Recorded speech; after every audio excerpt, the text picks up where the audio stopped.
کہ وہ پولیٹیکلی، ڈپلومیٹیکلی اور ملٹریلی ایران کو آئسولیٹ کرنا اور دیکھنا چاہتے ہیں، اور ایران اسی چیز میں سیلف ڈیفنس میں ہر وہ کام گزرنے کو تیار ہے جو اس کی اس انفلوئنس کو بڑھاوا دے سکے.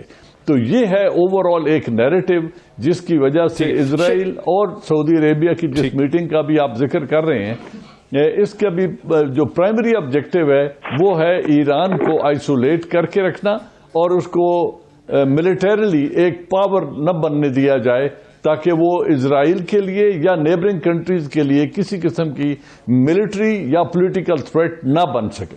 نجم الدین شیخ صاحب نے ایکس فارن سیکرٹری ہمارے ساتھ ہیں. سب سے پہلے وہ بولے اور ان کا کہنا یہ تھا کہ جو بائیڈن کا بڑا تجربہ ہے اور بڑی انڈرسٹینڈنگ ہے، ظاہر ہے چونکہ ایڈمنسٹریشنز میں وہ سرو کر چکے ہیں اور وہ chairman foreign policy relation committee کو ہیڈ کرتے رہے ہیں سینٹ میں، ان کا انٹرسٹ بہت ڈیپ ہے فارن پالیسی کے ایشوز میں، اور ان کی جو انڈرسٹینڈنگ ہے کہ ایران کو انگیج کرنا ہوگا مشرق وسطیٰ میں اسٹیبلٹی لانے کے لیے، اور امریکہ کے جو لانگ ٹرم انٹرسٹ ہیں وہ مونارکیز کے ساتھ. یہ میں ایڈ کر رہا ہوں، میری اپنی ایک ریسرچ ہے کہ وہ مونارکیز کے اینٹی مونارکیکل ایک سٹینڈ ہے ڈیموکریٹک پارٹی کا اور جو بائیڈن کا. تو ابھی جو ایفرٹ کی جا رہی ہے زائنسٹ لابی یا اسرائیلی لابی کی طرف سے along with Saudi Arabia GCC countries کہ ایسے حالات پیدا کر دو کہ بائیڈن ایران کو انگیج ہی نہ کر سکیں، ایسا ایکشن ریئیکشن پیدا کر دو، آپ امریکہ سے اس کو کیسے دیکھ رہے ہیں آپ وہاں سے بیٹھ کے؟ شکریہ موید. میں نے آپ کے مہمانوں کی بات سنی. میرے خیال میں انہوں نے بڑی اچھی طرح جو ہے تمام جو جہدیں ہیں اس کی اور اس کھچڑی کی بہت جہدیں، 3 فالٹ لائنز آپ کے مہمانوں نے بالکل صاف ظاہر کر دی ہیں. ایک جو ہے وہ ہے اسرائیل ایران، دوسری جو ہے وہ ہے آپ کہہ لیں گلف لیکن بیسکلی لیڈ بائی سعودی عربیہ ایران، اور تیسری جو ہے وہ ہے امریکہ اور ایران. جو امریکہ ایران والی جو فالٹ لائن ہے اس میں آپ کا کہنا بالکل درست ہے کہ بائیڈن صاحب کی انسٹنکٹ یہ ہوگی کہ وہ ایران کو کم از کم تھوڑا سا ڈی ایسکلیٹ کریں. ایران کے ساتھ امریکہ کے جو ہیں، جو ٹرمپ صاحب کے زمانے میں بہت بڑھ گئے تھے، جو JPOAC تھی، جو بائیڈن صاحب جب وائس پریزیڈنٹ تھے، اوباما صاحب کی پالیسی تھی، اس کے قریب تر لائیں. لیکن اس کا کہنے کا یہ مطلب نہیں ہے کہ وہ بڑے ایران دوست ہیں یا بڑے وہ اینٹی اسرائیل ہیں. امریکہ کی جو پالیسی ہے ایران کے بارے میں وہ تو جنرلی ایک بہت ہی ایک سخت پالیسی ہے، and that goes back to Jimmy Carter. اور جب ریولوشن ہوئی تو اس میں تبدیلی نہیں آتی. تبدیلی اگر آنی تھی یا آنی چاہتے وہ یہ تھی کہ یہ جو بہت زیادہ ایسکلیٹ کر دی تھی ڈونلڈ ٹرمپ نے کہ جنگ کی باتیں اور کلنگ کی باتیں اور ایگریمنٹ سے نکلنے کی باتیں، اس کو کہیں واپس ایک تھوڑے سے ڈی ایسکلیٹڈ پہلو پہ لائیں. ہوا یہ ہے، اب یہ جس نے بھی کرایا یا نہیں کرایا، ہوا یہ ہے، اس کا نتیجہ یہ ہے پچھلے ہفتے کا کہ بائیڈن صاحب جن کے ہاتھ پہلے ہی بندھے ہوئے تھے وہ اور بند گئے. اور وہ اس طرح بن گئے، ایک تو ان کا ڈومیسٹک ایجنڈا اتنا سخت ہے کہ ان کو فارن پالیسی جو ہے اس پہ فوکس کرنے کا زیادہ موقع ویسے ہی نہیں ملے گا، مجبوری ہوگی، لیکن ڈومیسٹک ملک جو ہے وہ بالکل بپرا ہوا ہے.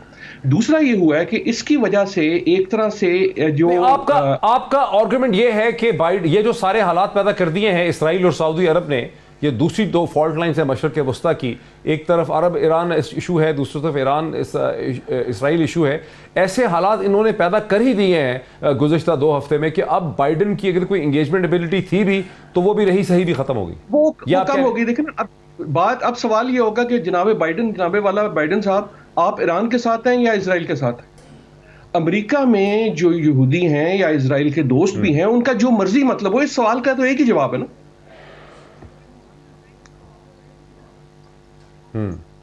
یس اور نو. بالکل. نجم الدین شیخ صاحب، بیک ٹو یو. اب بائیڈن کے ہاتھ باندھ دیے گئے ہیں، یہ اسرائیل اور سعودی عرب نے ایسا ہی کھیل کھیلی ہے کہ اب بائیڈن کو پھنسا دیا انہوں نے. دیکھیے، میں عادل کے ساتھ بالکل اتفاق کرتا ہوں کہ ان کی پہلی پری آکوپیشن ڈومیسٹک ہوگی.